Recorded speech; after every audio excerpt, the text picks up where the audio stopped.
Morning everyone. आज हम करेंगे बीमा संबंधी दावे और बीमा संबंधी दावे में परिणामी हानि का बीमा। कल जो मैंने भेजा था वीडियो आपको, उसमें हमने किया था लॉस ऑफ स्टॉक का। आज हम करेंगे परिणामी हानि का बीमा यानी कॉन्सिक्वेंटल लॉस इंश्योरेंस। तो देखिए, आग लगने के कारण व्यवसाय में जब हानि होती है तो दो प्रकार की होती है। एक तो होती है डायरेक्ट लॉस यानी प्रत्यक्ष हानि, जिसके अंतर्गत आग के कारण जो स्टॉक नष्ट हुआ है, जो स्थायी संपत्तियां नष्ट हुई हैं, उनको शामिल किया जाता है। लेकिन दूसरी हानि जो होती है वो इनडायरेक्ट लॉस होता है, अप्रत्यक्ष हानि होती है, जिसके अंतर्गत आग लगने के परिणाम स्वरूप लाभ का नुकसान होता है और व्यवसाय कुछ समय के लिए बंद रहता है और बंद रहते हुए भी स्थायी खर्चों का यानी स्थायी व्ययों का नुकसान भी होता है, क्योंकि उनको भुगतान करना होता है। तो अप्रत्यक्ष हानि आग लगने के परिणाम स्वरूप जब होती है तो इसे हम परिणामी हानि यानी कॉन्सिक्वेंटल लॉस कहते हैं। और अगर कोई व्यवसायी प्रत्यक्ष या अप्रत्यक्ष दोनों हानियों से सुरक्षा चाहता है तो उसे दोनों तरह के नुकसान के लिए अलग अलग पॉलिसी लेनी होती है।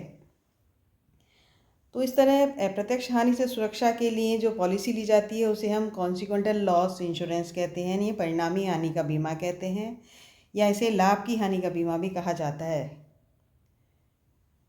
परिणामी हानि के बीमे के संबंध में क्या क्या शामिल किया जाएगा तो वो हम देखते हैं। तो सबसे पहले हम लेते हैं शुद्ध लाभ की हानि, लॉस ऑफ नेट प्रॉफिट। तो इसके अंतर्गत व्यवसाय के आंशिक या पूर्ण रूप से बंद हो जाने के कारण सामान्य उत्पादन और बिक्री नहीं होने की वजह से जो लाभ अर्जित होना चाहिए था वो नहीं हो पाता है, तो जो लाभ की हानि होती है उसको शामिल किया जाता है। दूसरा है स्थिर व्ययों की हानि, लॉस ऑफ स्टैंडिंग एक्सपेंसेस, यानी इसके अंतर्गत स्थिर व्यय आते हैं जो कि संस्था को करने पड़ते हैं, चाहे व्यवसाय में उत्पादन या बिक्री कम हो जाए या कुछ समय के लिए व्यवसाय बंद हो जाए, लेकिन ये खर्चे जैसे कर्मचारी वहाँ काम कर रहे हैं उनका वेतन देना होगा जो कि समय से संबंधित होता है। अगर कोई लोन ले रखा है तो उसका ब्याज भी देना होगा। बिल्डिंग अगर किराए की है तो उत्पादन नहीं होगा, आग लगने की वजह से ये नुकसान तो हो ही रहा है, साथ ही इनका भुगतान भी उनको करना होता है। तो लॉस ऑफ स्टैंडिंग एक्सपेंसेस यानी स्थिर व्ययों की हानि होती है, जिसे पीरियड कॉस्ट भी यानी जो स्थिर व्यय हैं उन्हें पीरियड कॉस्ट भी कहा जाता है। अब नेक्स्ट आता है अतिरिक्त कार्यशील लागत, एडिशनल वर्किंग कॉस्ट, यानी कभी कभी व्यवसायी अपने व्यावसायिक गतिविधियों को आग लगने के बावजूद जारी रखना चाहता है, तो इसके लिए आग के बाद की अवधि में बिक्री में होने वाली कमी को कम किया जाए, जिससे कि अतिरिक्त व्यय उसके लिए उसको और अतिरिक्त व्यय करने होते हैं। जैसे कुछ समय के लिए अपने बिजनेस को किसी दूसरे भवन में किराए पर लेकर शिफ्ट कर दिया जाए, या एडिशनल जो विज्ञापन के खर्चे हैं, एडिशनल एडवर्टीजमेंट एक्सपेंसेस को किया जाए। तो ये जो अतिरिक्त लागत है, तो इस अतिरिक्त लागत का भुगतान भी आग लगने के कारण करना पड़ता है। तो तीन तरह के हानियाँ हो गई, इसमें शुद्ध लाभ की हानि हो गई, स्थिर व्ययों की हानि हो गई, और फिर एडिशनल वर्किंग कॉस्ट और आ जाती है। तो कॉन्सिक्वेंटल लॉस इंश्योरेंस में ये सब चीज़ें अपने को समझनी हैं। अब हम पहले देखते हैं कि अग्नि बीमा यानी फायर इंश्योरेंस और कॉन्सिक्वेंटल लॉस इंश्योरेंस में क्या डिफरेंस है। तो पहला जो बेसिस है वो डिफरेंस का हम देते हैं कि इसमें जो हानि का प्रकार है वो है प्रत्यक्ष व अप्रत्यक्ष हानि। अग्नि बीमा में, फायर इंश्योरेंस में, यह बीमित को सामग्री व संपत्ति की क्षति से सुरक्षा प्रदान करता है। यानी फायर इंश्योरेंस करवाया है, अग्नि बीमा कराया है, तो जो जिसने इंश्योरेंस करवाया है उसको उसकी सामग्री और संपत्ति की जो हानि होती है उससे उसको सुरक्षा दी जाती है। और परिणामी हानि बीमा में यह बीमित को व्यवसाय के आंशिक या पूर्ण रूप से बंद होने के परिणाम स्वरूप होने वाली क्षति यानी लाभ की हानि और व्यय की हानि से सुरक्षा प्रदान करता है। और आयगत एवं पूंजीगत हानि, अग्नि बीमा आयगत और पूंजीगत हानि दोनों की पूर्ति अग्नि बीमा पॉलिसी अगर ली जाती है तो उसमें इंश्योरेंस कंपनी करती है, जबकि परिणामी हानि का बीमा में केवल जो आयगत हानियां हैं उनका ही क्लेम इंश्योरेंस कंपनी देती है। अब बात करते हैं कि इसमें हम दावे की राशि की गणना कैसे करेंगे, कैलकुलेशन ऑफ क्लेम। तो दावे की राशि की गणना करने के लिए हमें कुछ टेक्निकल टर्म्स हैं उनको काम में लेना होगा, तो उनको समझना है।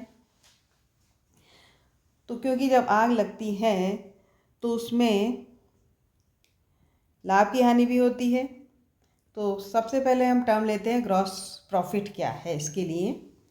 तो यहाँ पर जो ग्रॉस प्रॉफिट हम लेंगे उसका मतलब है net profit plus insured standing charges, यानी सकल लाभ जो हम लेंगे, ग्रॉस प्रॉफिट जो लेंगे उसमें हम शुद्ध लाभ में बीमित स्थिर व्ययों को जोड़ देंगे। जोड़ने के बाद जो आएगा वो यहाँ ग्रॉस प्रॉफिट होगा। वैसे नॉर्मली हम जो ग्रॉस प्रॉफिट लेते हैं वो ग्रॉस प्रॉफिट यहाँ नहीं लेंगे, हम यहाँ नेट प्रॉफिट में हम बीमित स्थिर व्ययों को जोड़ेंगे। फिर दूसरी चीज़ आती है नेट प्रॉफिट। यहाँ शुद्ध लाभ से मतलब जो है वो फंक्शनल या ऑपरेटिंग प्रॉफिट से है, क्रियात्मक लाभ से है। तो ऑपरेटिंग प्रॉफिट यानी शुद्ध लाभ या क्रियात्मक लाभ की गणना के लिए हमें व्यवसाय के व्यापार खाते से निकाले गए ग्रॉस प्रॉफिट में संचालन से संबंधित सभी इनकम को जोड़ना है, यानी ऑपरेटिंग इनकम को ऐड करना है और ऑपरेटिंग एक्सपेंसेस को घटा देना है। तो घटाने के बाद जो आएगा वो होगा नेट प्रॉफिट। तो net operating profit is equal to gross profit plus other operating income minus other operating expenses, यानी नॉन ऑपरेटिंग जो एक्सपेंसेस हैं उनको हमें शामिल नहीं करना है, उनकी इनकम को भी शामिल नहीं करना है। तो एक तरीका तो हो गया net operating profit is equal to gross profit plus other operating income minus other operating expenses. या दूसरा तरीका है net operating profit is equal to net profit as shown by books plus non operating expenses minus non operating income. तो देखिए इसका एक उदाहरण है यहाँ, calculate net profit and gross profit for the purpose of loss of profit policy in the following situation.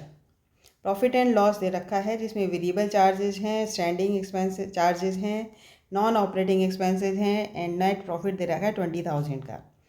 Credit side में है by gross profit 1 lakh, bye non operating income 20,000 और नोट दे रखा है ओनली 40,000 स्टैंडिंग चार्जेज आज insured, यानी total standing charges 50,000 है जिसमें से केवल 40,000 का ही इंश्योरेंस करवाया है।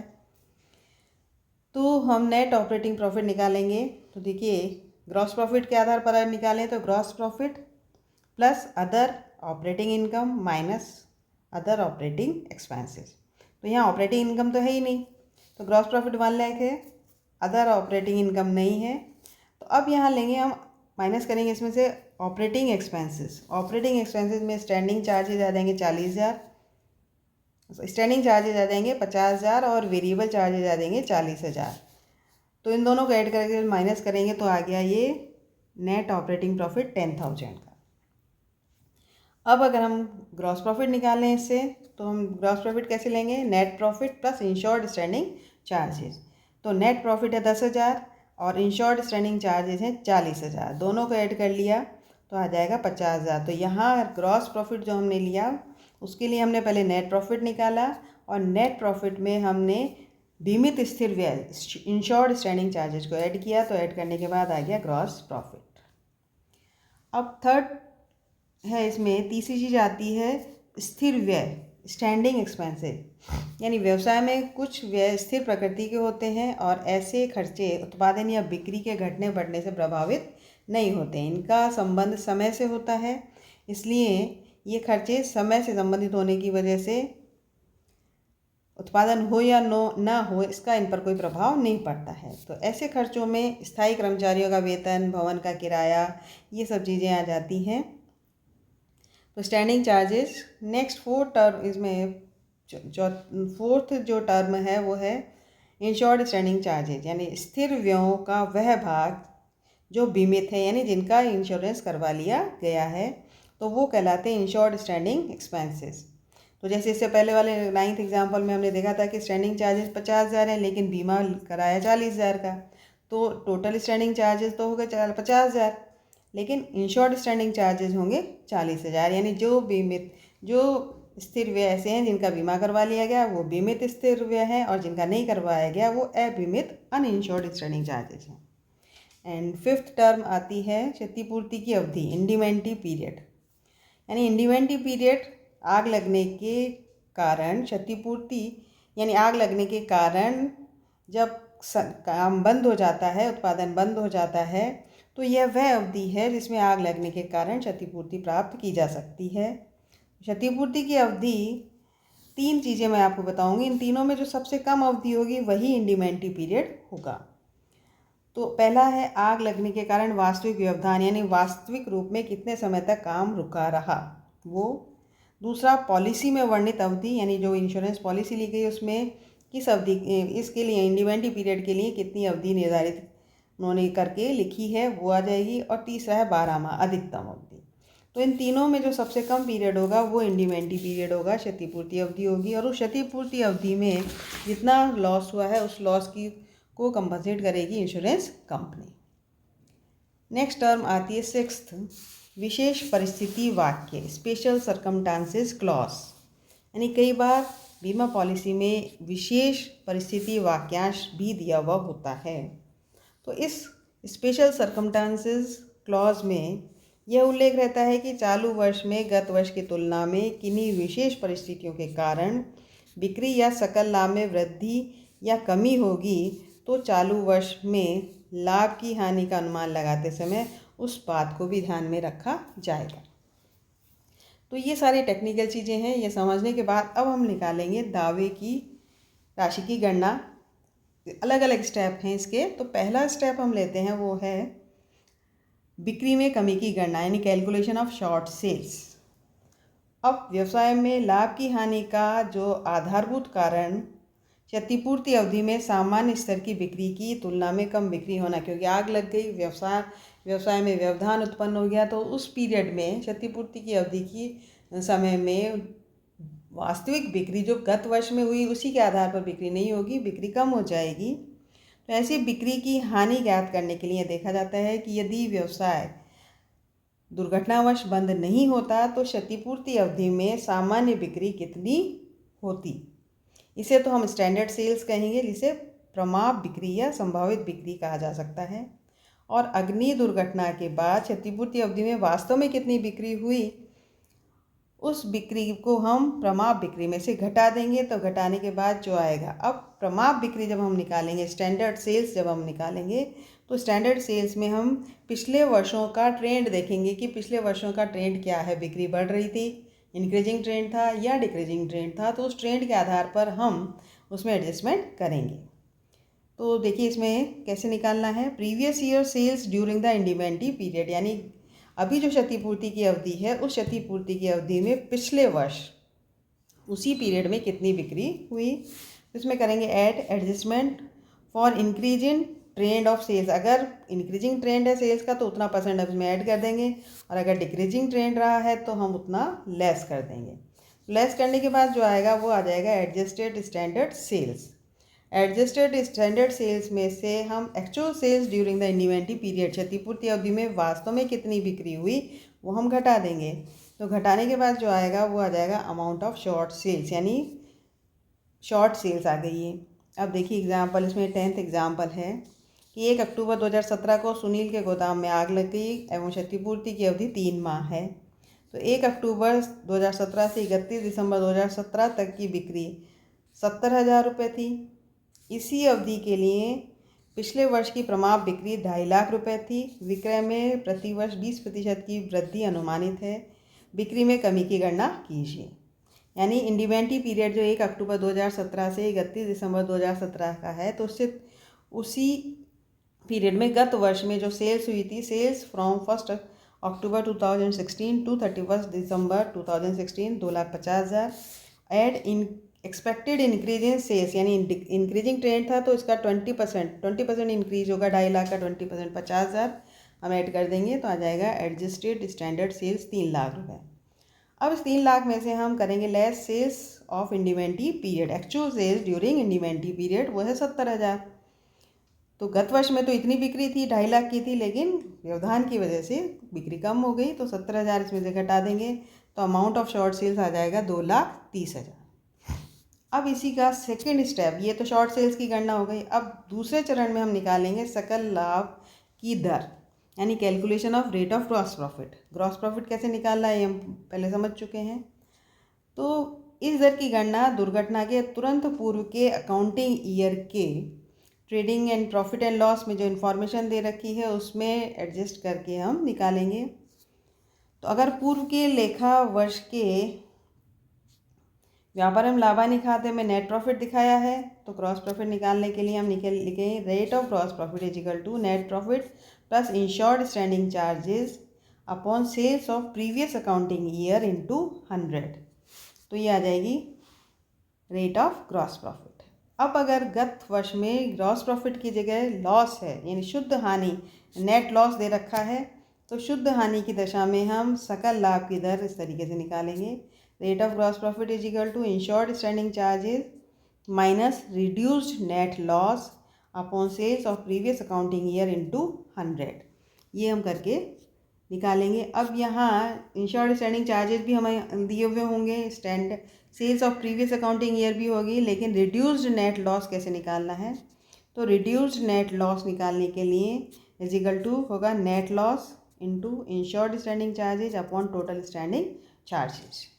ये करके यानी जो नेट लॉस है उसको बीमित स्थिर व्यय अपॉन कुल स्थिर व्यय से मल्टीप्लाई करके हम निकालेंगे।